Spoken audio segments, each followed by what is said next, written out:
You don't belong to this family anymore. Get out of my house. Melissa, my daughter, screamed those words directly into my face.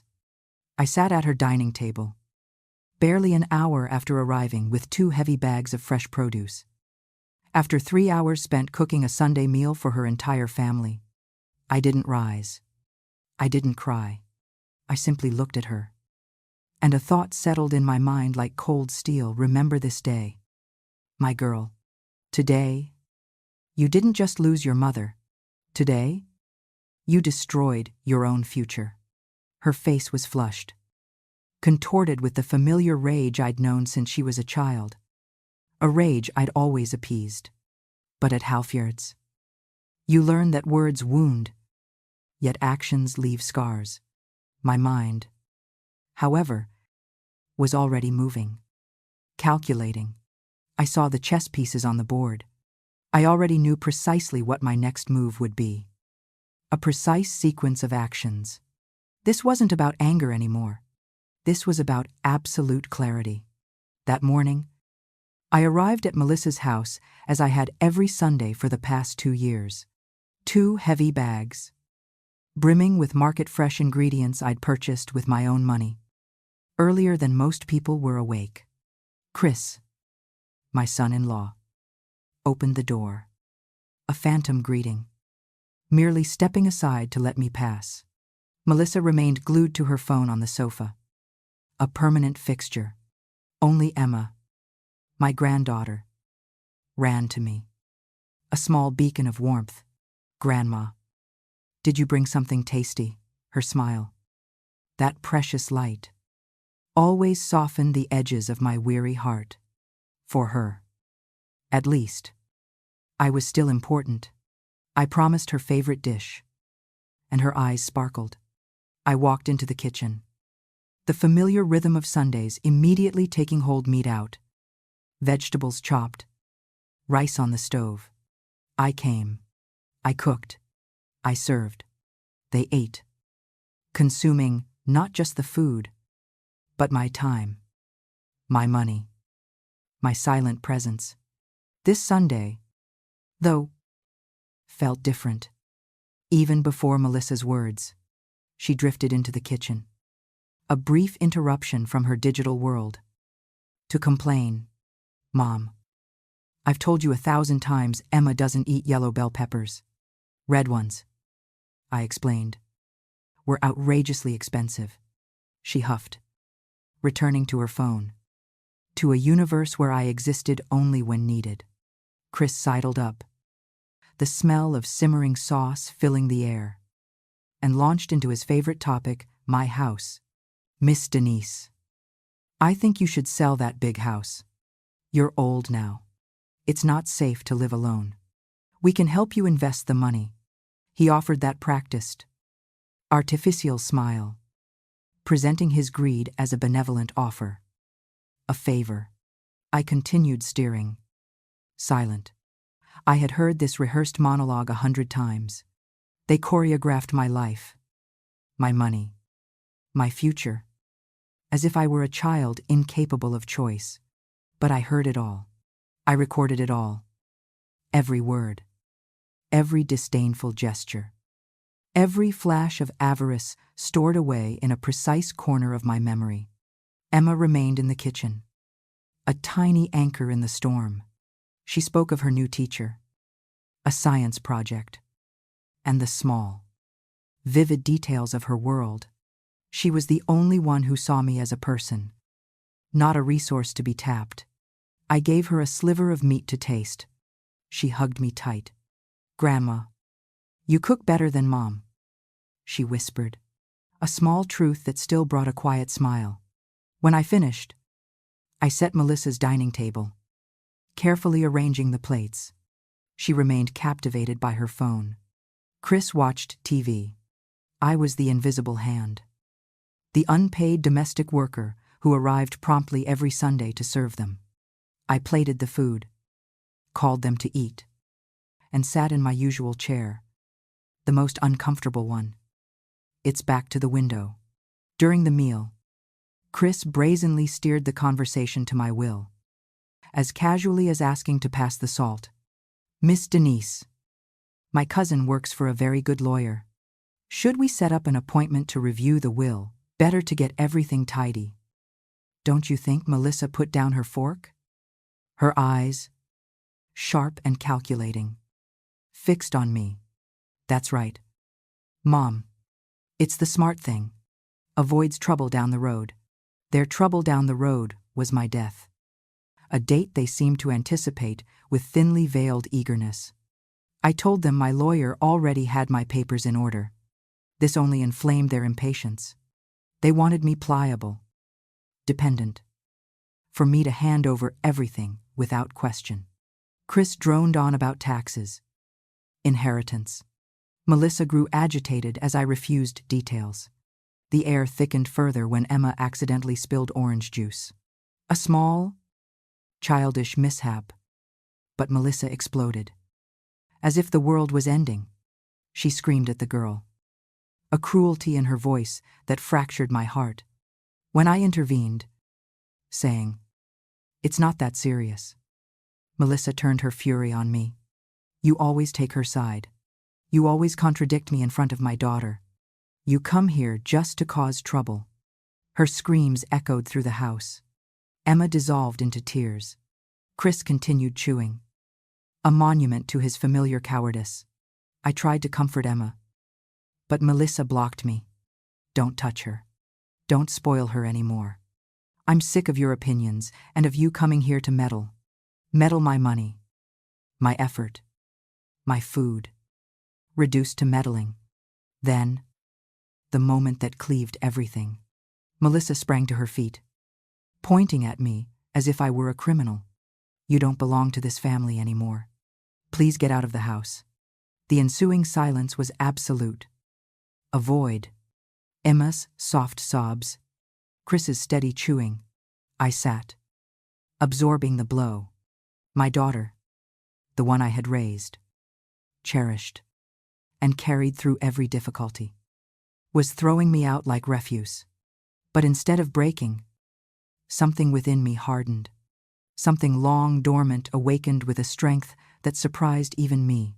I rose slowly, picked up my bag. I walked toward the door without a word.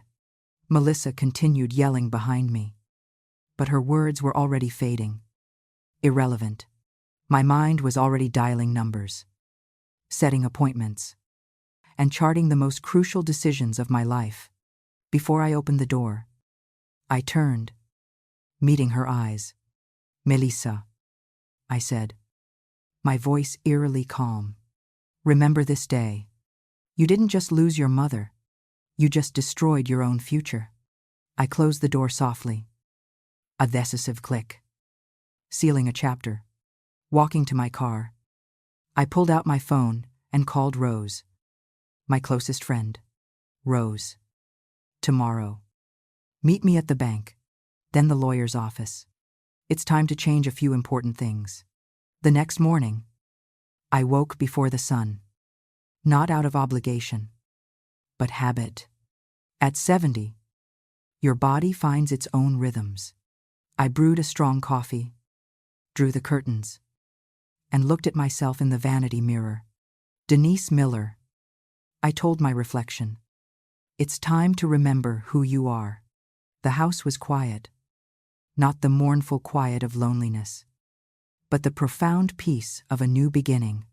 I ate breakfast without anyone dictating my finances or my choices. I checked my phone. The morning walk group chat buzzed with cheerful greetings and flame emojis. "See you at the park," I typed. "Big news to share." Rose messaged privately. "You okay? You sounded worried yesterday."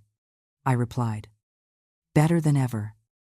Actually, I put on my favorite track pants, laced my new running shoes, and wore the cap Emma had given me for my birthday."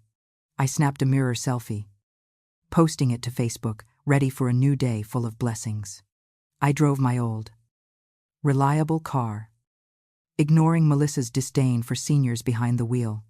Rose, Mary, and Tony waited at the park, bottles in hand, their smiles bright.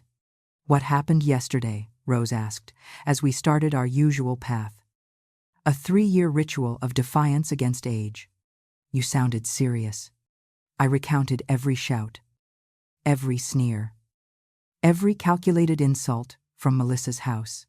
My friends listened, shaking their heads in quiet outrage. Denise, Mary said, breaking the silence. That girl needs a lesson she won't forget, Tony added. Kids these days believe parents owe them everything, yet owe nothing back. Rose squeezed my arm. What are you going to do? I'm going to show her her mother isn't stupid. I replied. Today, the bank. Then the lawyer. Melissa needs to understand that actions always have consequences. This isn't just about my money. It's about the erosion of respect for elders in our society. The expectation that parents are bottomless wells. After our hour-long walk, we stretched on our usual bench. A group of grand ladies working out like we were 20. I cherished these moments. Feeling strong, capable, alive. Later, I stopped at Carmen's salon, my sanctuary for a decade. As she blow-dried my hair, Carmen smiled. You look radiant today. Miss Denise. Something special going on. Let's just say I have a few important appointments. I answered. Need to show up polished. Carmen laughed. You're always polished. The kind of woman who turns heads. While she styled my hair, I opened my banking app. Thank heavens. My late husband and I had always planned. Building solid retirement savings. Owning a fully paid-off house. Melissa and Chris, in their hubris, always presumed me a foolish old woman. Ignorant of money, they were profoundly mistaken. I opened my phone calendar, dialing my trusted attorney. Daniel Fisher. Hello. Mr. Fisher. This is Denise Miller. I need to update a few important things in my will. Could you see me this afternoon? Absolutely. Miss Denise. Is everything all right? His voice was laced with genuine concern. All good. Just need to adjust a few points. Would 4 p.m. work? We confirmed. Rose arrived as I finished. We had planned to go to the bank and then the attorney's office together. You look radiant today. Rose chuckled again. We drove downtown. At the bank, Mr. Carter, my manager for years, met us personally. Miss Denise. How can I help? I stated my intention to review all accounts, all investments, and make adjustments. Is there a problem? He asked. On the contrary. I smiled. I just want to ensure my money is exactly where I want it to be. Beyond any doubt. We reviewed everything, savings, certificates of deposit, and checking accounts. All in order. All solely in my name. As it should be. Before leaving, I added, if anyone asks about my accounts or tries to obtain information, even if they claim to be family, please do not provide any data. Only I can access my information. He nodded. Professionally reassuring. All your information is completely confidential. Miss Denise. Rose and I had lunch at our usual spot before the attorney meeting. Are you sure about this decision? Rose asked. Sharing an appetizer. Sure. I replied. Melissa has to learn that a mother has dignity. 2. This isn't just a personal choice. It's a stand against a pervasive societal problem of financial elder abuse, where families often see their elders as mere assets. I showed Rose a few candid photos from that Sunday, Melissa glued to her phone, Chris to the TV, Emma crying after being scolded. These pictures, I said, remind me why I'm doing the right thing. These were the moments of quiet erosion, the everyday slights that build into outright contempt. I arrived on time at Daniel Fisher's office. His secretary, efficient and kind, offered coffee and ushered me in. Daniel is serious, professional, and always respectful. Miss Denise, tell me what you need. I recounted Melissa and Chris's treatment, their casual discussions of my money as if it were already theirs, their blatant disrespect. He listened, taking meticulous notes. I understand. Sadly, this is more common than people think. Miss Miller, familial exploitation is a hidden epidemic. What specific changes would you like to make? I handed him the sheet I'd prepared. Having weighed every word all night, I want to completely change the beneficiaries. Emma will still receive the portion meant for my granddaughter, but all the rest will go to people and organizations that truly value me, who make a real difference in the community. Not just those who see me as a cash cow. He reviewed my current will, marking the changes. Are you certain this is a very significant change? I've never been more certain, I affirmed. We worked for 2 hours, crafting the new will. Every sentence, every clause, every detail precisely as I desired. When we finished, I felt a lightness, a freedom I hadn't known in years. The document will be ready to sign on Wednesday, he said. We'll need witnesses. Good. Rose and a few of my friends will be happy to witness. Perfect. See you at 10 a.m. on Wednesday. That evening, I went home feeling reborn. I prepared a simple dinner, put on my favorite pajamas, and settled in the living room. My phone rang repeatedly. It was Melissa. I didn't answer. Before bed, I wrote in my journal, "Today begins a new life." Today, I decided Denise Miller deserves respect and dignified treatment. Tomorrow, Melissa will begin to understand that a mother can protect herself, too. The following days unfolded in an unfamiliar calm. Melissa called 5 times on Monday, 7 times on Tuesday. I answered none. Not because I was angry, but because I finally understood a profound truth. I am under no obligation to be available to someone who treats me with contempt, even if it is my own child. On Tuesday morning, over coffee, scrolling Facebook, I saw Melissa's post. A family photo from the previous Sunday herself. Chris and Emma smiling in the dining room. The dishes I cooked still on the table. The caption read, "Family Sunday. Blessed with my perfect little family." Not a single word about me. The one who shopped, cooked, and served. As if I had never existed. Rose called early. "Did you see Melissa's post?" I did. "Nothing surprises me anymore." Rose fumed. "Posting the food you cooked without even mentioning you? Shameless. Fine by me," I said. "She's helping the whole world see who she really is." Sometimes, public declarations reveal more than they intend. We planned to meet at the park as usual. But first, I had to stop by the bank to sign a few documents Mr. Carter had prepared. While I was changing clothes, my phone rang an unrecognized number. I picked up, thinking it might be important. "Miss Denise. I'm Jessica, Tyler's girlfriend, Chris's cousin. Could I talk to you for a moment?" I was surprised.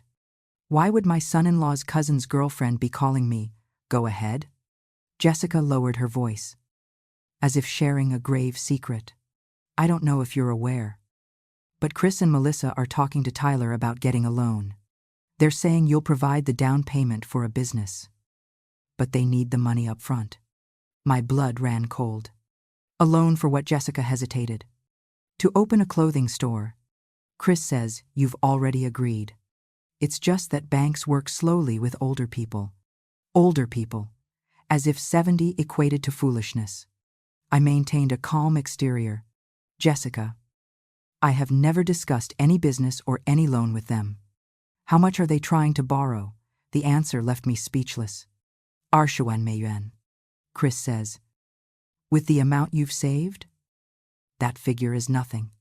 I thanked Jessica for telling me, asking her to keep our conversation private. I hung up, my hands trembling with indignation. They had not only disrespected me to my face but were now using my name.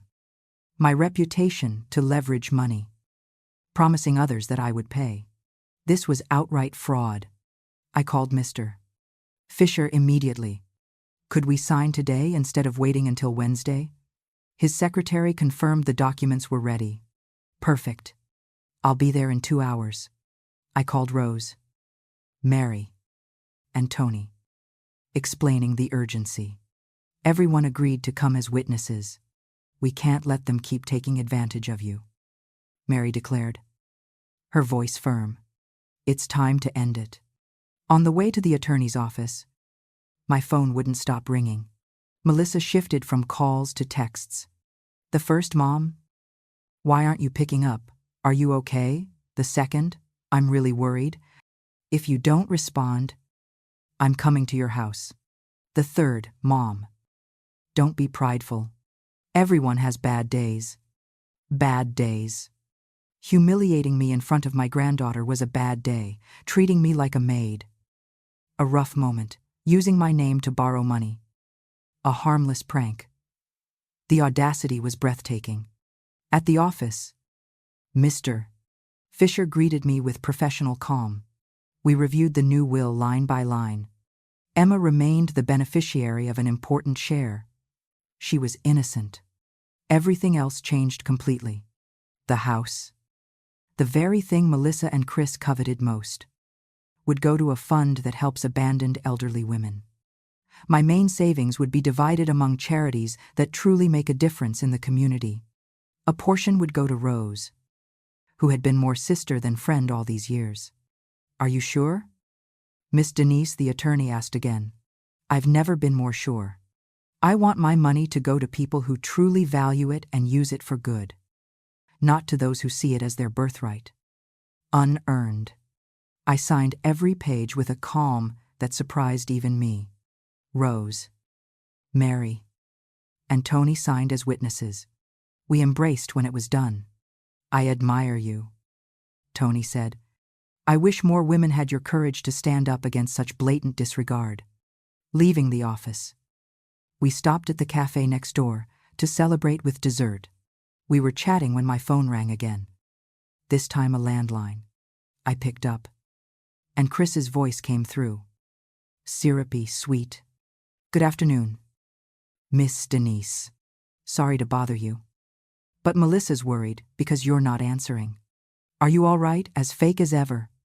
I'm perfectly fine. Chris, do you need something specific? Yes. Ma'am, we wanted to talk to you about a very good business opportunity. An investment that could benefit the whole family. There it was. The real reason for this sudden concern. They weren't worried about me. They were worried about my money. What kind of business are we talking about? I asked, though I already knew the answer. Chris brightened, thinking I'd taken the bait. A clothing store. Miss Denise, the location is great. In a busy commercial area. We just need the initial capital. How much capital do you need? I feigned interest. 20 million. But it's a safe investment. In just a few months, it'll start turning a profit. Exactly the figure Jessica had given me. I softened my tone. Chris, that does sound interesting. Come to my house tomorrow and present the business plan. Bring all the paperwork, all the numbers. I want to see exactly how my money would be used. This isn't just about family. It's a substantial investment that requires due diligence. A point often overlooked in emotional pleas. Chris got so excited. His voice cracked. Yes. Ma'am. What time works for you? 3 p.m. Sharp. Perfect. I'll tell Melissa. She'll be thrilled. After I hung up, my friends looked at me. Curiosity etched on their faces. Are you going to give them the money? Rose asked. Of course not, I replied. But tomorrow, they'll get a surprise they'll never forget. This is about setting boundaries, not capitulating to manipulation. That night, I meticulously prepared everything for the next day.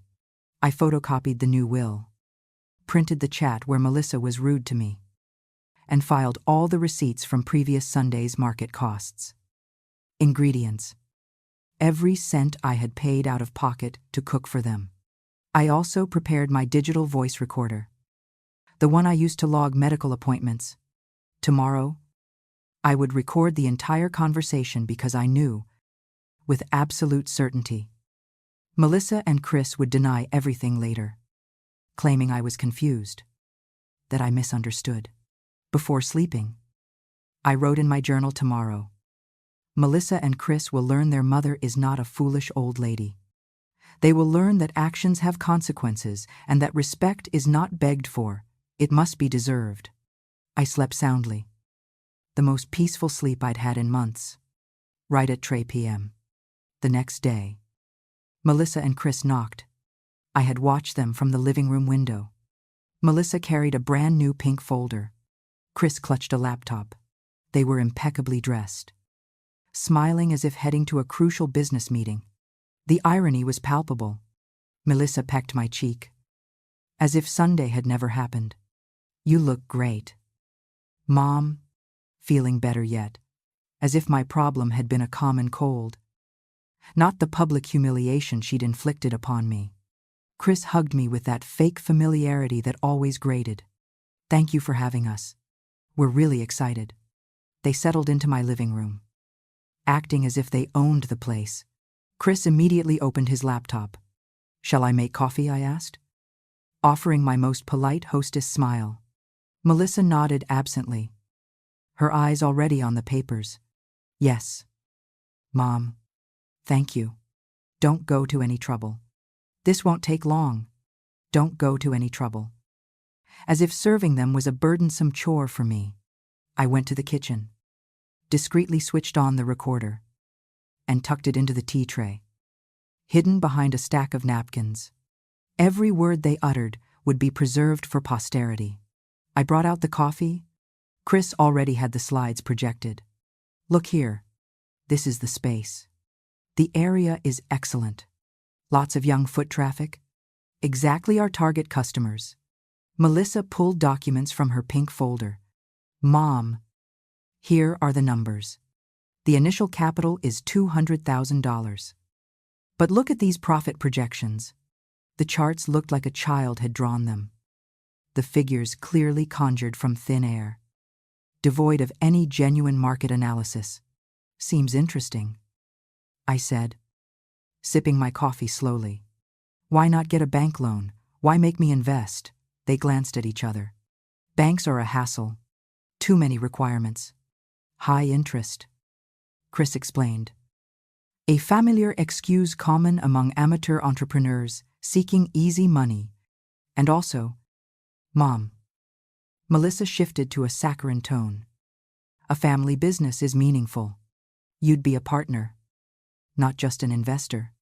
A partner with zero control. I thought. What guarantees do I have for my money? I asked. Chris froze. Guarantees. We're family. Our word should be enough. Melissa nodded along. Since when do you need guarantees from your own daughter? Since the day you screamed in my face that I don't belong to your family. I thought, but did not say. I continued. Have you researched competitors? Do you know how many clothing stores are around there? Chris stammered. Something about a different concept but had no concrete numbers. No market data. And if the business fails, how do you pay me back? Melissa grew impatient. Why are you so negative? Mom, this business runs smoothly. They had no plan B. Only dreams fueled by my money. I switched tactics. Melissa, after what happened on Sunday, I'm surprised you're still here to ask for money. Her face shifted instantly. Oh. Mom, everyone has bad days. Don't hold a grudge. An empty apology. Solely a means to an end. Here's the deal. I stood up. Let me think it over. It's a big sum. I need to be sure. This isn't a small investment. It requires careful consideration. Not impulsive decision-making fueled by emotional blackmail. Melissa blanched. Think it over. We've been working on this for weeks. The landlord needs an answer this week. Chris snapped his laptop shut, barely concealing his frustration. Opportunities don't last forever. Ma'am, if we don't take the spot now, someone else will. Pressure. The usual tactic when they didn't get their way. I understand, I said calmly. But $200,000 isn't candy. I'll consult my attorney. Review my finances. Then decide. Melissa jumped up. An attorney. Why do you need an attorney? We're family precisely because we're family.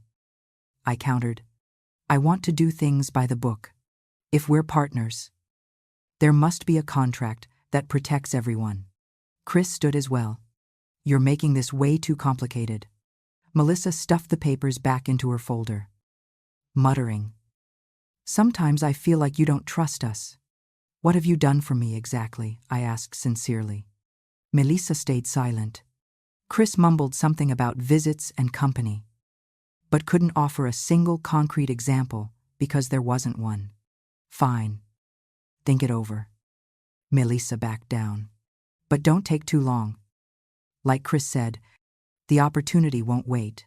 They headed for the door. Cold as ice. A stark contrast to their arrival. One last question, I said before opening the door. Have you told anyone that I'm going to invest? Chris shook his head instantly. No. Ma'am, we've only discussed it within the family. A lie. Perfect. I smiled. A genuine smile this time. Because it would be very embarrassing if someone had already promised my money before hearing my answer. I saw them out with the same fake smile they'd used on me. After they left, I sat down and switched off the recorder. I had the entire conversation, the lies, the complete lack of planning, the emotional pressure, the blatant manipulation, and above all, irrefutable proof that they saw me only as a walking bank. I called Rose immediately. How did it go? She asked. Exactly as I predicted. I replied, Tomorrow, I'll call with my final decision. A response they'll never forget. The next morning, I woke earlier than usual. This Thursday, I decided, would be the day Denise Miller took full control of her life. I ate a relaxed breakfast, put on my navy suit that makes me feel strong, and walked out with a calm I hadn't felt in years. First stop, the bank. Mr. Carter welcomed me to his private office, as always. Miss Denise, how can I help you today? I need to make some important changes. I said, update all passwords, update beneficiaries on certain accounts, and set up a new security layer. This is a crucial step in ensuring financial autonomy and protection from potential exploitation. A right every elder should safeguard. Is there a specific issue? He inquired. I told him about Jessica's call and how Melissa and Chris were using my name to leverage money. I want to make sure no one can access or use my name without my explicit written authorization. Understood, he said, his face serious. We'll change all your access codes and place a special alert on your account. If anyone mentions your name for any transaction, we'll call you immediately to verify. Perfect. I also withdrew a substantial amount of cash, not to spend immediately, but as a strategic move. Mr. Carter handled everything smoothly, without unnecessary questions. Do you need any special documentation? Just the updated statements? Leaving the bank, I stopped by Mr. Fisher's office to pick up certified copies of the new will. The secretary handed me a sealed envelope. He wants you to know everything is fully in order. The old will has been officially revoked. A complete and irreversible change. Next stop, Rose's house. I wanted my best friend present for what I was about to do. I saw her watering plants in the yard. Rose winked. Ready for the show? Are you done? Rose asked. Come over to my place. I'll call Melissa. Rose pulled off her gardening gloves right away. I wouldn't miss this. I've been waiting for the day you put an end to those users. We drove to my house, talking through everything that had happened over the past few days. Once home, I set things up like a serious business meeting. The dining room tablecloth, the nicest tea set, and all the documents I'd prepared, copies of the new will. The receipts from all those Sundays I'd paid for groceries and cooked. The transcript from yesterday's voice recording. "Are you nervous?" Rose asked as we adjusted the chairs. "Not at all. On the contrary. I feel free. For the first time in years, I'm going to say exactly what I think without fear of consequences. This isn't just about my personal freedom. It's a statement for every elder who has been silenced." Rose hugged me. "I admire you." I dialed Melissa. She picked up very quickly. "Have you thought about the business yet?" "Mom," her voice was eager, full of transparent hope. "Yes. Have Chris come over to my house. I have a few things to say." "All right. Would an hour from now work? I'll be waiting at 3 p.m. Can you tell me your decision first?" I faked static. Hello, then smiled and hung up. Rose and I sat waiting. "What do you think they'll say?" she asked. "They'll be furious. Say I'm out of my mind. Manipulated. Don't know what I'm doing.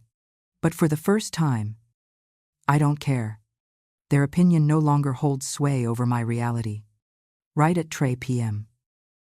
They arrived. They looked more relaxed today. Melissa even carried a bottle of champagne to celebrate our assumed partnership. "Mom," she said when I opened the door. Chris held a bouquet. "For the best mother-in-law," he offered with that familiar, hollow smile. "Come in," I said formally. Rose was already seated in the living room. Melissa was surprised. "Miss Rose is here." Too, Rose smiled. "Denise asked me to be a witness." Chris tensed slightly. A witness to what? I invited them to the dining table, where everything was set. "A witness to our conversation today," I explained. "Since you're about to touch my money, everything has to be clear from the start.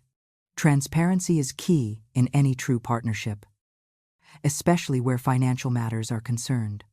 Melissa and Chris sat across from me, still clutching the champagne and flowers. "So, what's your decision?" Mom Melissa rubbed her hands together. Expectantly, I looked straight into her eyes. "No." Silence cracked like thunder. "No," she finally blurted out. "I will not invest. There will be no $200,000. Chris leaned forward. "Miss Denise." Why, his voice tried to stay calm, but trembled. "All right. Let's go point by point," I said, opening the transcript from yesterday's meeting. "First, yesterday you lied when you said you hadn't told anyone about my money. I know you've already made verbal promises to others. This fundamental dishonesty undermines any trust." Both their faces turned pale. "Second, I set the stack of receipts down. For 2 years, every Sunday, I paid for groceries, cooked, set the table, and was treated like a maid. Here's the documentation.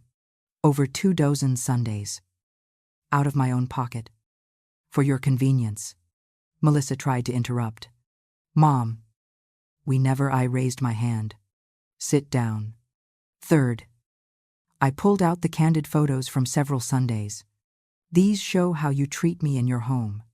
Chris is glued to the TV while I cook. You're buried in your phone while I clean. Emma is crying because you yelled at her. These aren't isolated incidents. They're a pattern of profound disrespect. Fourth, I took out the sealed envelope with the new will. Last Sunday, you threw me out and said, "I don't belong to your family." I took your words to heart. Here is the new will. Signed and notarized yesterday. Emma still has her share. She's not at fault. All the rest, including this house, will go to charities and to people who truly value me, who understand the meaning of generosity and reciprocity. Melissa jumped up, knocking over her chair. "You can't do that. That's my share." "I'm your only daughter."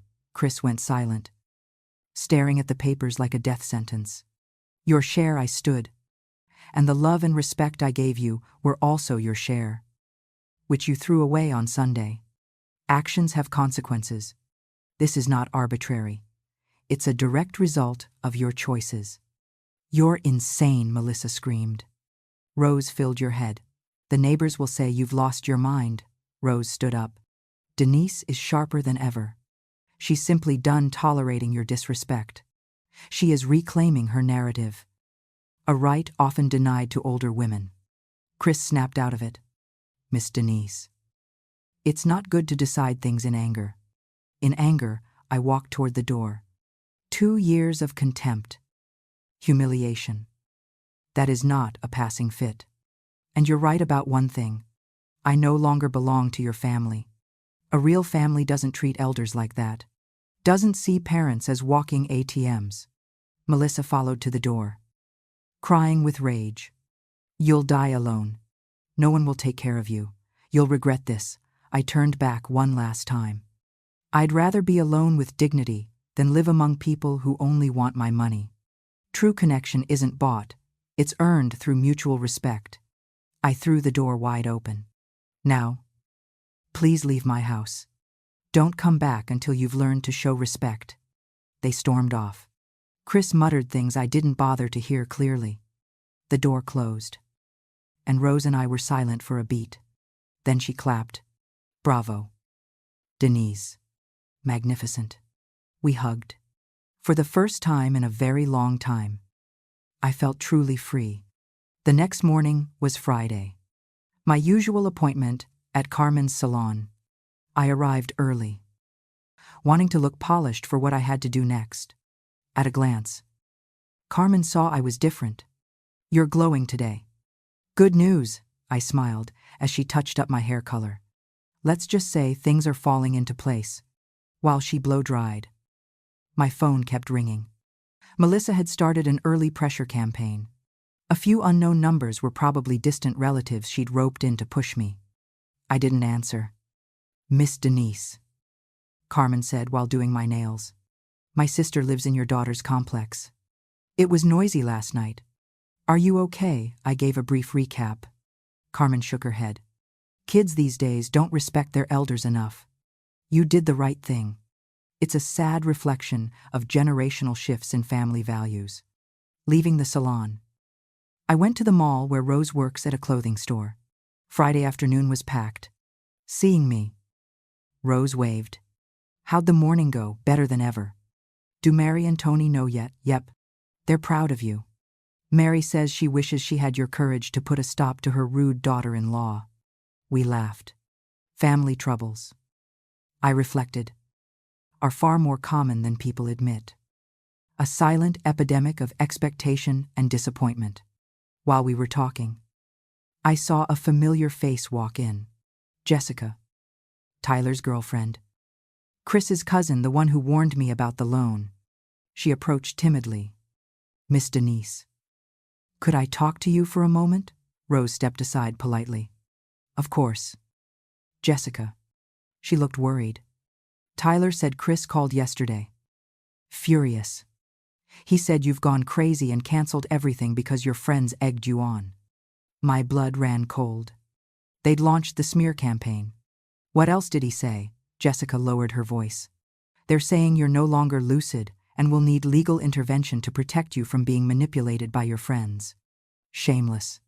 Planning to have me declared incapacitated. I thanked Jessica and asked her to let me know if she heard anything else. Yes. Ma'am? To me? You're very clear-headed. Honestly. It's the first time I've seen you this steady. Rose and I left the mall and went straight to Attorney Daniel Fisher's office. The secretary said he was in a hearing. But when he heard it was urgent, he came out right away. What's going on? Miss Denise, I explained that Chris might try to push for a ruling that I lacked capacity. A common tactic in elder financial abuse cases. His face grew serious. Very serious. We need to act quickly.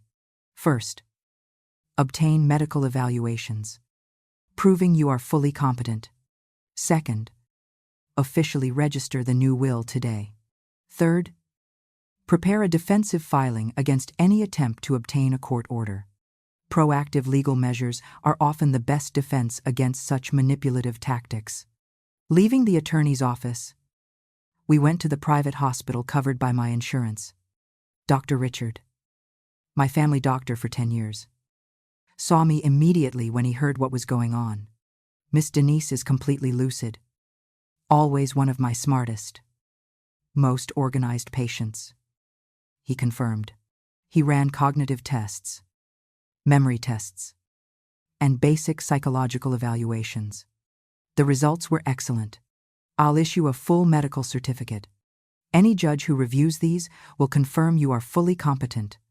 Your mental acuity is unquestionable. On Saturday morning, I decided to do something I hadn't done in a long time. Go out for breakfast alone at my favorite place. I was enjoying a cheese puff when someone unexpected walked in. Miss Irene, a close family friend, is Melissa's godmother. She saw me and came straight over. Denise, what a surprise to find you here. She pulled out a chair and sat down. Melissa called me last night. Very worried. She told me everything. It was the first organized attack. The start of the rumor mill. I'm very curious, I said calmly. What did she tell you? Irene sighed theatrically. Godmother Irene took a sip of coffee and said, You two argued and you overreacted. You changed your will out of spite. And your friends are filling your head with all kinds of things. This narrative, I reflected, is common when the truth is inconvenient. And what do you think? I asked calmly. Stirring my cup, Irene leaned forward. Denise, I've known you for 30 years. You're intelligent.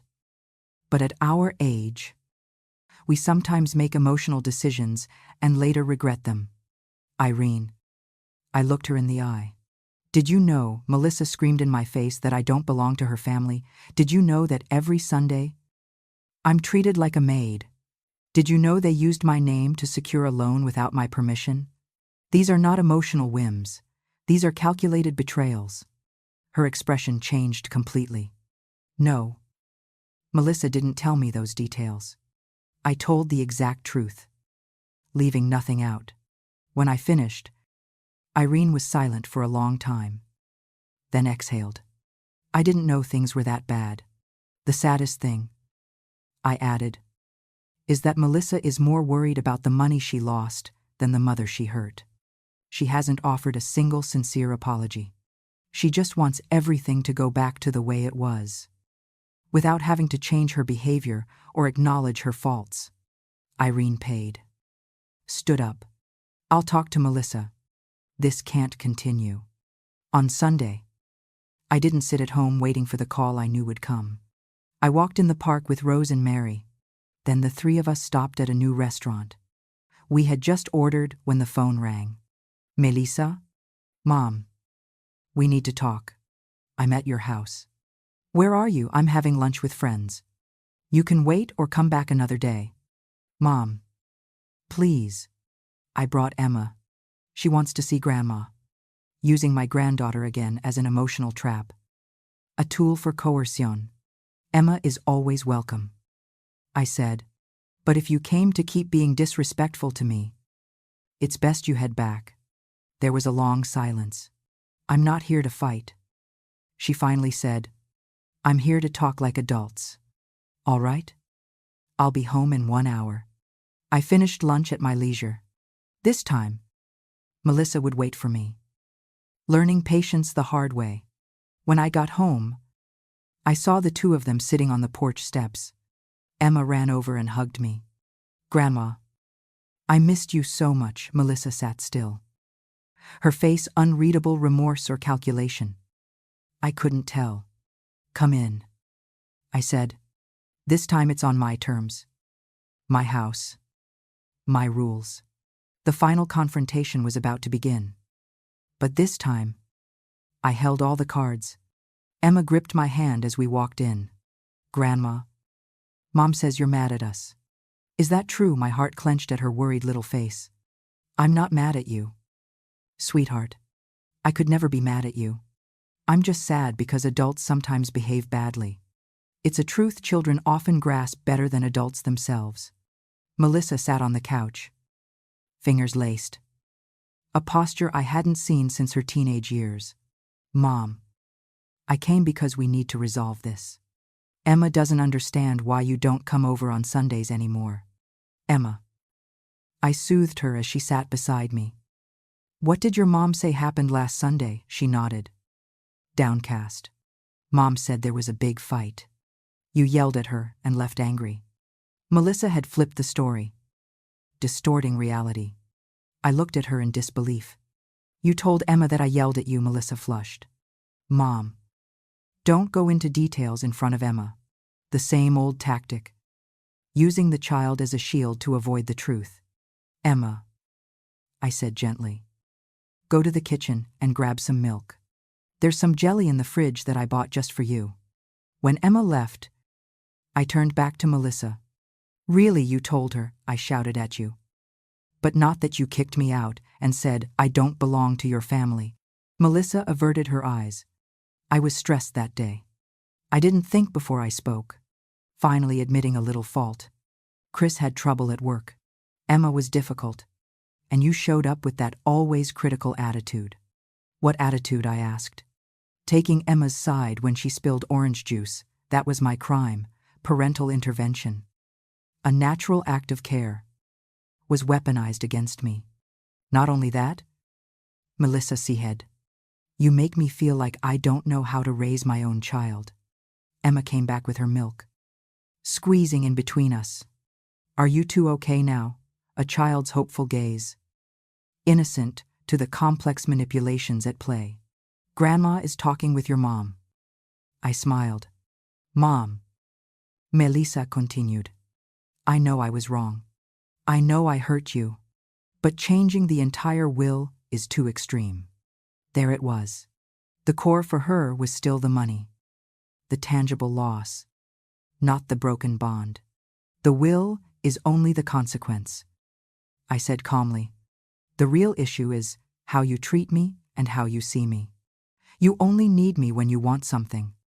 A common pitfall in intergenerational relationships where material benefit overshadows emotional connection. Emma didn't fully understand. But she felt the tension. Melissa leaned forward. All right. I admit I was disrespectful. But we're family. Families forgive each other. She said the word forgive, but offered no actual change in behavior. No true repentance. Do you remember? I reminded her. When your father died and I was alone, you promised you wouldn't abandon me. That we'd always be together. Her face softened a little. Mom. I have been there. Been there, I couldn't believe it. For 2 years.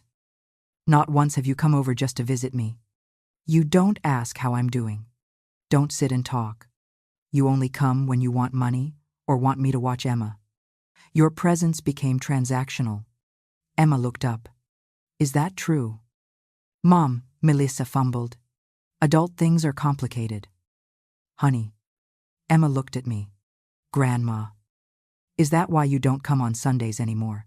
Because Mom doesn't visit you? The child's simple query cut through the falsehoods. My phone rang. Rose. Denise.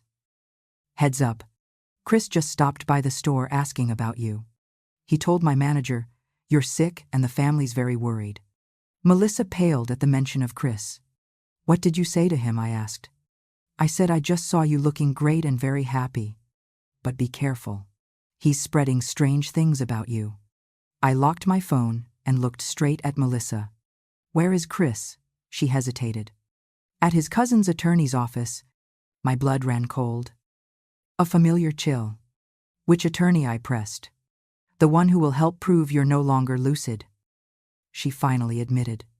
You changed your will overnight. You're not answering calls. You're acting differently. Everyone's worried about you. Sick, Emma was frightened. Is Grandma sick? No. Sweetheart. Melissa soothed. Grandma's just confused. Confused. That was the strategy. Paint me as senile. Manipulated by my friends. A convenient narrative for their scheme. I went to my room and brought out the medical file. Cognitive assessments. Memory tests. Competency certificates signed by Dr. 5, Richard and 2 other physicians. I set them in front of Melissa. This is what your husband will face when he tries to have me declared incapacitated. Complete medical records, psychological evaluations, and 3 independent certifications confirming I am fully competent. His tactics are obsolete. Her eyes widened. When did you do all this? I explained that Jessica had warned me. So I acted proactively. Melissa, if you won't respect my decisions, the law will force you to. My autonomy is not up for negotiation. The phone rang again. Attorney Daniel Fisher. Miss Denise? I just received a call from the attorney on your son-in-law's side asking about your capacity.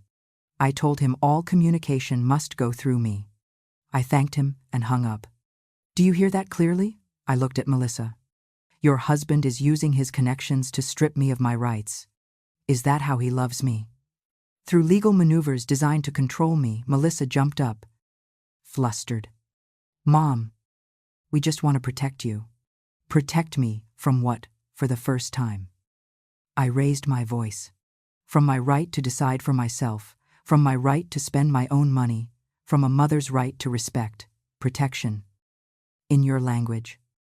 Means control. Emma cried when she saw me shouting. I softened immediately. Hugging her. I'm sorry. Sweetheart. Adults lose their temper sometimes. I don't want Grandma to be sad. Emma pressed into my shoulder. My heart ached. She didn't deserve to be caught between adults' greed and fractured relationships. Melissa, I said firmly, you have 2 choices.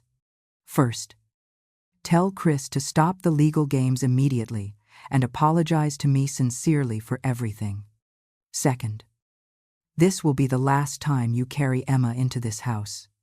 There is no middle ground where disrespect and love coexist. She froze. You're forbidding me to bring Emma. Emma is always welcome. I clarified. But I will not allow you to turn her into a tool for coercion. Think carefully. I stood and moved toward the door. This time, there's no turning back. Either you respect me as your mother, or you leave me in peace forever. Melissa carried Emma to the door. The child cried, asking why she couldn't stay longer. When the door closed, I sat down and cried for the first time in days. Not from sadness, but from a profound relief. I had laid all the cards on the table.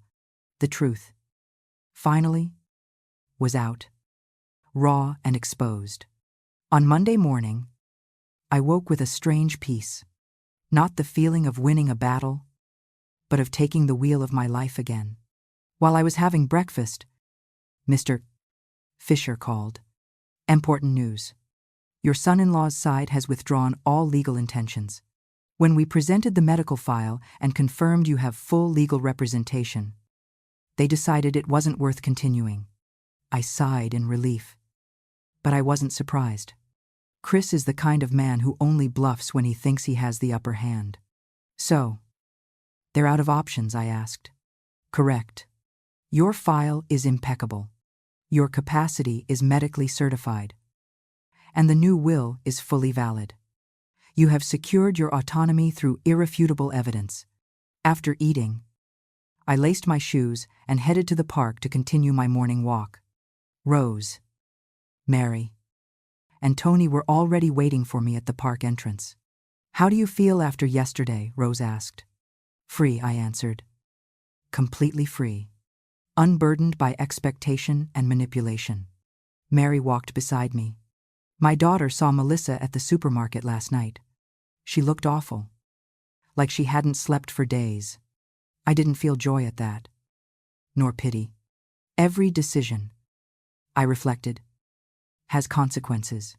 As we walked and talked, I told them about the call from Chris's attorney. Tony clapped.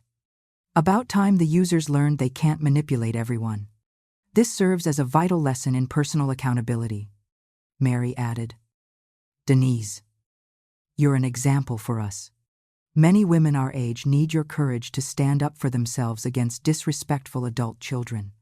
After the walk, I stopped by the nursing home where I volunteer twice a week. Director Daniels greeted me warmly. They're waiting for you. The ladies are excited for today's class. I ran a basic tech skills class for them, sending WhatsApp messages to their grandchildren, making video calls, and scrolling Facebook. Miss Denise. 80-year-old Mrs. Hope beamed. The kids can't believe I can send emojis. Seeing the joy on their faces when they connected with loved ones warmed my heart in a way I hadn't felt in years. Mrs. Ruth said, "You've changed our lives. We used to feel completely cut off from the world." Mid-class, my phone buzzed. An unknown number. Grandma Denise. "It's Emma. Mom let me borrow the phone to text you. I miss you so much. Can I come see you?" My heart raced. She could compose a message on her own now. I replied immediately. "Of course. Sweetheart, when do you want to see Grandma?" The reply came quickly. "Mom says, whenever you want. She'll bring me and pick me up at the time you say." A small shift. A fragile opening. But a start.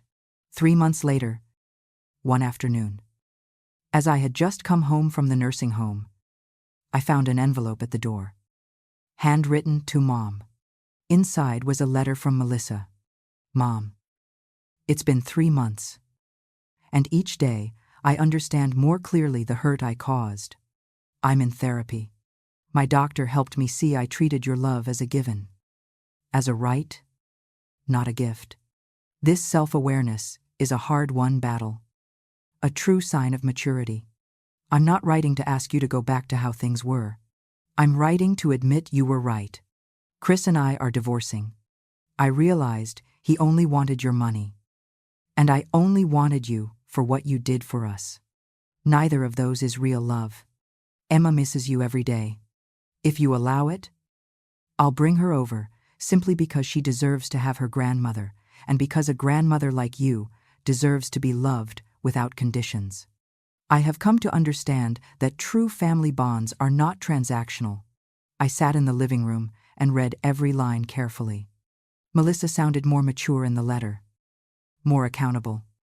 But I had learned not to trust words alone. I called Rose and told her. "What are you going to do?" Rose asked. "I'll see Emma at my house.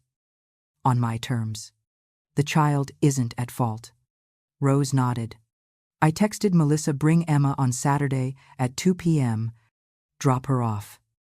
Then come back to pick her up at 5 p.m. The response came right away. "Yes. Mom. Thank you." On Saturday, the two of them arrived on time. Melissa looked different. Thinner, with dark circles. But also calmer. "Hi. Mom," she said, not trying to hug me. "Thank you for letting me bring Emma." The attitude was respectful. A bit timid. Emma ran to hug me. "Grandma. I missed you so much." I picked her up and held her tight. "Grandma missed you, too. I'll be back at 5. Melissa said, "Text me if you need anything." The afternoon with Emma was wonderful. We cooked, played games, and watched a movie. While we were shaping cookies, she asked, "Grandma, why don't Mom and Dad live together anymore?" I explained, in words a child could grasp, that sometimes adults have to make hard decisions to be happier. Lessons in self-preservation that even children can instinctively understand. "Are you happier now?" Grandma Emma asked, earnest and solemn. "Yes, sweetheart. Much happier." Emma smiled. "I can tell. You look prettier when you smile for real. Right on time." Melissa came back. Was she well behaved? "Mom, as always." Emma smothered me with kisses. "Grandma, can I come again next week?" "Of course." After they left, I stood on the porch watching the sunset.